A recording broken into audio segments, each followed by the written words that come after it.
Intinya mereka sama-sama baru ngalamin yang namanya kiamat. Yaumis soihah, dan hari itu adalah ditiupkannya sangkakala oleh malaikat Israfil alaihis. Dan Rasulullah pernah di suatu saat nggak enak makan, nggak enak minum, nggak enak tidur, gundah bahasa kita. Kemudian ada sahabat yang bertanya, ya Rasulullah, kenapa engkau seperti ini? Nggak bisa tidur, nggak enak makan, nggak enak tidur, kenapa ya Rasul? Apa kata Rasulullah? Aku menyaksikan bahwasanya malaikat Israfil sudah bersiap-siap untuk meniup sangkakala, terompet. Dan kalau terompet ini ditiup oleh malaikat Israfil, buyar semuanya. Kenapa? Karena kata Rasulullah, bibir malaikat Israfil itu udah ada di ujung terompetnya. Artinya apa? Tinggal niup doang. Itu zaman baginda Rasul loh. 1400 tahun yang lalu.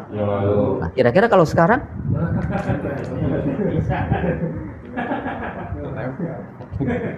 Zaman baginda Rasul udah nempel. Kita bisa bayangin kan? Sekarang berarti tinggal niup doang. Beres sudah. Itu dinamakan soihah. Untung kagak batuk malaikat Israfil. Gitu kan? Nah, inilah yang dikanamakan yauman abusan qamtarira, yaitu hari di mana pada saat itu orang semua mukanya masam. Kenapa masamnya?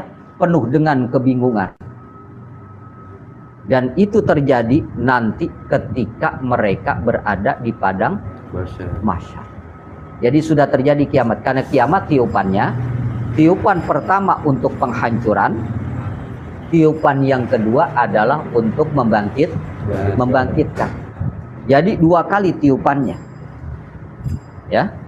Nah, pada saat kita dikumpulkan di padang mahsyar, ini muka kita tuh nggak ada yang bagus kelihatannya. Masam semuanya. Kenapa? Karena bingung. Orang kalau lagi bingung, coba ada orang bingung, liatin mukanya. Enak nggak? Nah, ngalahin cuka asemnya. Itu orang kalau lagi bingung. Salam. Nah, nanti tuh ketika kita berada di padang mahsyar, pada saat menunggu hisaban masing-masing, mukanya kayak begitu tuh. Pada bingung semuanya. Kenapa? Mikirin keadaan dirinya. Kira-kira selamat apa enggak? Itu yang dikatakan abusan qamtarira. Kenapa begitu? Coba bayangin. Orang tua sama anak nggak saling sapa. Suami sama istri nggak saling tegur. Kali gitu tetangga, boro-boro. Kalau suami sama istri aja nggak saling tegur, anak sama orang tua nggak saling sapa, kira-kira nih macam bingungnya kayak bagaimana? Nah, kalau sekarang nih kita sama orang tua, sebingung-bingungnya kita masih nyapa sama orang tua, masih ngomong. Tapi yang namanya nanti di padang mahsyar, enggak. Kali gitu pakai iseng-iseng, kawan, udah lama kita nih baru ketemu lagi, enggak. Enggak ada sama sekali. Kenapa? Saking bingungnya. Dan pada saat itu kita nih nggak pakai pakaian sama sekali, telanjang bulat. Sebagaimana kita baru dilahir. Orang kalau baru dilahirkan, kira-kira ada yang pakai pakaian? Kan kagak. Telanjang bulat semua. Maka di padang mahsyar pun nanti kita ini telanjang bulat, nggak pakai alas kaki. Kenapa? Toko baju udah kagak ada di sono. Nah, Siti Aisyah ketika diceritakan ini oleh baginda Rasul bertanya, ya Rasulullah, apakah mereka nanti nggak saling pandang, nggak saling melirik? Kata baginda Rasul, jangankan mau mandang, mau ngelirik, saking bingungnya mereka nggak bakalan sempet dengan yang demikian. Kalau di sini kita kan pakai nyuri-nyuri pandang kan ya, bener? Nggak ada perempuan pakai celana pokek misalnya lewat, kan kita curi-curi pandang, bener? Saya mah kagak, Ustadz kagak normal, bener nggak? Itu yang pastinya. Tapi di sono, di padang mahsyar, pada saat menunggu hisaban, nggak ada yang kayak begitu, kata baginda Rasul. Sehingga apa? Mereka bingung. Inilah kebingungan yang membuat muka mereka betul-betul masam. Nggak enak dilihatnya sama sekali. Dan itu Allah jelaskan dalam surat Al-Insan ayat 10. Hari kiamat pun dinamakan yauma la tamliku nafsun li nafsin syai'a. Pada hari itu nggak ada yang memiliki satu jiwa kepada jiwa lainnya sedikit pun. Maksudnya apa?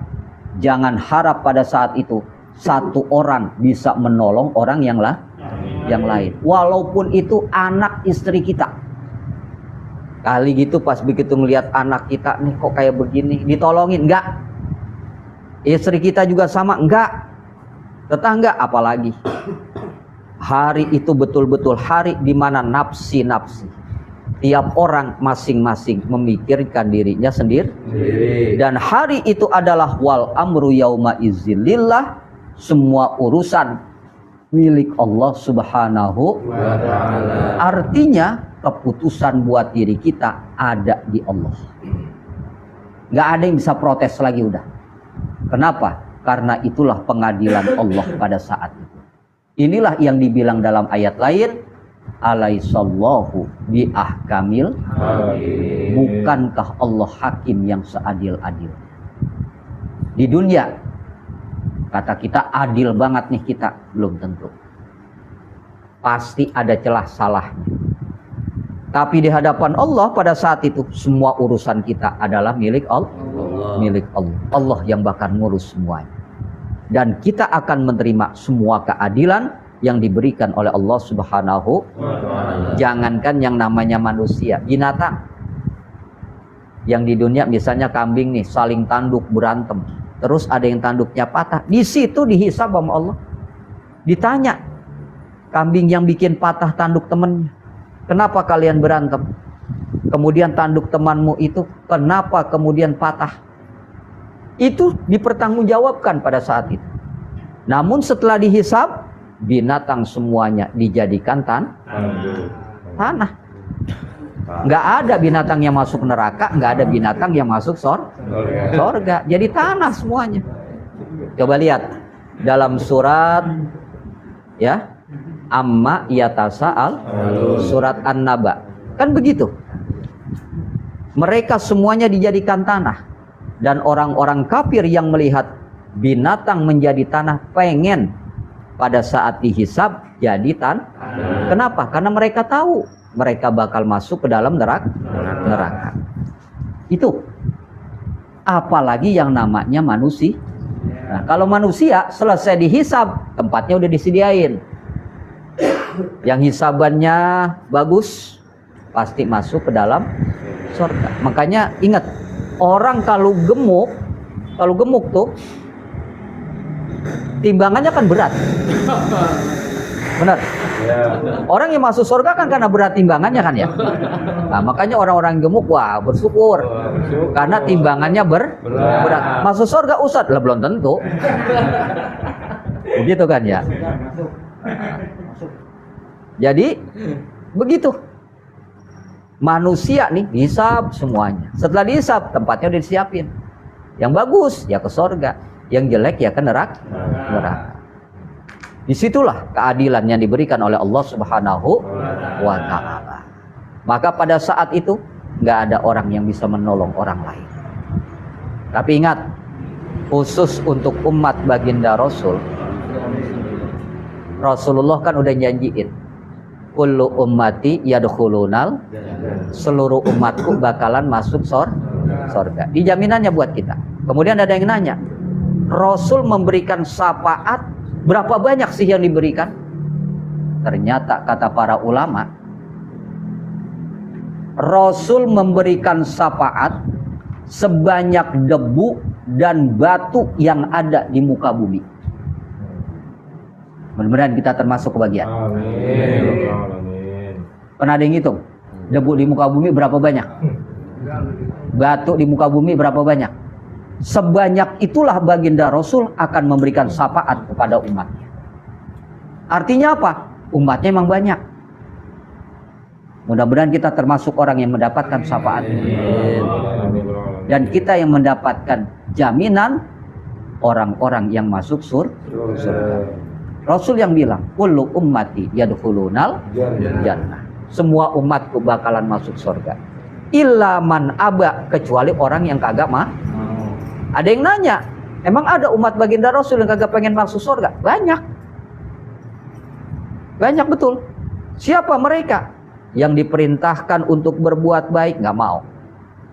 Yang dicegah untuk jangan berbuat jahat, dia kerjain. Tuh orang-orang yang kagak mah. Nah, buat yang kayak begitu Rasul pas tangan. Kenapa? Karena mereka tidak mau diajak untuk masuk surga. Banyak nggak? Banyak. Nah itu. Selanjutnya lagi dikatakan yaumid daimumati. Hari itu adalah hari penyesalan. Hari itu adalah hari kehinaan. Kenapa? Karena hari itu orang-orang yang hidup bukan lagi orang-orang yang beriman. Kiamat tiupan pertama. Dan mereka yang mengalami kiamat bukan orang benar semuanya, tapi orang-orang yang buruk di hadapan Allah. Yaumiz zalzalati, hari itu adalah hari kegoncangan. Saking goncangnya nih, semua isi perut bumi keluar. Kita lihat dalam surat Al-Zalzalah. Iza zulzilatil ardu zilzalaha wa akhrajatil ardu asqalaha wa qalal insanu malaha. Gitu kan? Ketika bumi ini digoncangkan dengan segoncang-goncang. Goncangannya mulai dari mana? Ternyata dari 3 tempat. Yang pertama, goncangan dari yang namanya negeri Yaman. Yang kedua, goncangan dari Damaskus. Ada lagi ulama yang mengatakan arah barat dan arah timur. Dan yang ketiga, itu goncangan dari negeri Makkah. Makanya kalau Mekah sama Madinah udah mulai gempa-gempa, batuk-batuk dikit, baik-baik. Hati-hati. Kalau zaman baginda Rasul, ketika terjadi gempa, Rasul masih bisa nenangin. Kan pernah gempa di Madinah. Kemudian Rasul tangannya nih taruh di bumi. Wahai bumi, belum waktunya, kata baginda Rasul. Ketika itu goncang gempa, diam tuh bumi. Kenapa? Rasul yang ngomong. Kan Rasul rahmatan lil alamin. Semuanya cinta kepada baginda Rasul. Termasuk bumi. Kalau kata Rasul, diam, diam. Coba kita dah. Ya kan? Terus terjadi lagi pernah gempa pada zaman Sayyidina Umar Ibnul Khattab. Oleh Sayyidina Umar Ibnul Khattab juga sama. Ditepak nih bumi, belum waktunya. Diam itu bumi. Kenapa? Oh, sekelas Sayyidina Umar. Kalau kita makan, lah coba dah iseng-iseng kalau ada gempa. Berhenti kagak? Ini kita. Nah begitu tuh. Jadi ketika terjadi gempa, kalau sudah di Timur Tengah, khususnya Makkah Madinah, baik-baik, hati-hati. Sudah tanda-tanda dah. Dan itulah kegoncangan ketika awal terjadinya kiamat. 3 tempat ini nih. Kalau sudah goncang semuanya, yang lain tinggal ngikutin. Apa kemudian yang terjadi? Keluar yang namanya dukhon, asap tebal, menyelimuti alam dunia ini, sehingga jarak penglihatan kita udah nggak bisa melihat sama sekali. Jangankan semeter, sejengkal aja kita udah nggak bisa melihat. Saking hitamnya. Selesai itu, keluar api dari negeri yang membakar seluruh alam dunia. Bisa dibayangin. Barulah ini dikatakan wa akhrajatil ardu asqalaha, semua yang ada di permukaan, ya, di dalam perut bumi ini keluar semuanya. Ingat, tiap lapisan bumi itu punya makhluk beda-beda. Nggak sama. Di kita nih, lapisan paling atas manusia.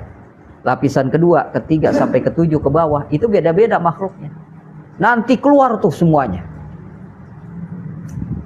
Ini mesti kita pahami. Sehingga apa? Bahwa Yang namanya kegoncangan itu mengeluarkan semua yang ada. Kemarin kita lihat entah tahun berapa tuh ketika Lapindo keluarin isi perut buminya kan. Sampai sekarang belum berhenti. Itu baru satu tempat dan baru satu macam yang keluar. Bagaimana kalau ketika kegoncangannya seperti itu? Bisa kita bayangin keluarnya kayak apa dan apa macamnya, jenisnya kita nggak pernah tahu. Wajar kalau kemudian pada saat itu seluruh makhluk nggak pernah ada yang hidup lagi, selesai semuanya. Itu yang dinamakan yaumil zalzalah. Lalu manusia yang ada bagaimana? Wa qalal insanu malaha. Manusia cuma ngomong, ada apa ini? Ada apa ini? Namun udah nggak ada yang bisa ngasih jawaban. Kalau sekarang kan masih bisa ngasih jawaban karena masih tenang. Ada apa ini? Oh, itu kejadian alam. Kan gitu. Tapi kalau nanti kiamat udah nggak ada yang bisa ngasih jawaban. Semuanya hanya bertanya tanpa jawaban. Ditambah lagi yaumil qari'ah. Hari itu adalah hari yang mengagetkan. Saking kagetnya orang kagak hidup lagi. Kita nih, saking kagetnya, kebetulan ada yang punya penyakit jantung. Lah udah, gak bakalan hidup lagi. Itu yang dinamakan qari'ah, lebih hebat daripada itu. Saking kagetnya, udah gak bisa jawab sama sekali. Mati semuanya.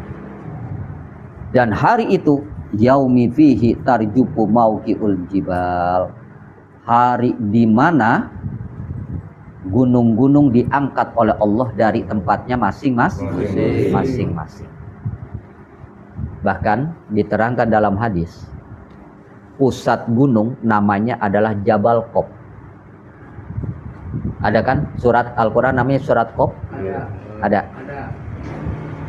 Jabal Qop itu satu nama, cuma pegunungan yang dibuat oleh Allah, isinya terbentuknya dari intan mutiara, warnanya kebiru-biruan.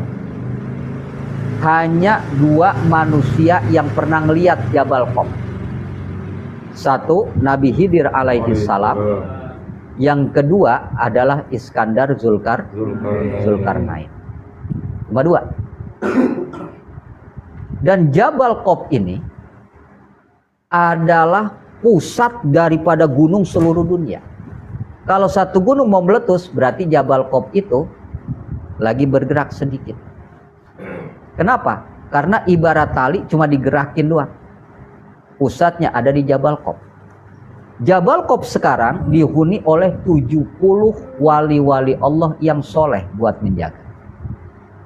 Mereka tidak dikenal siapa. Adanya di mana? Allah alam.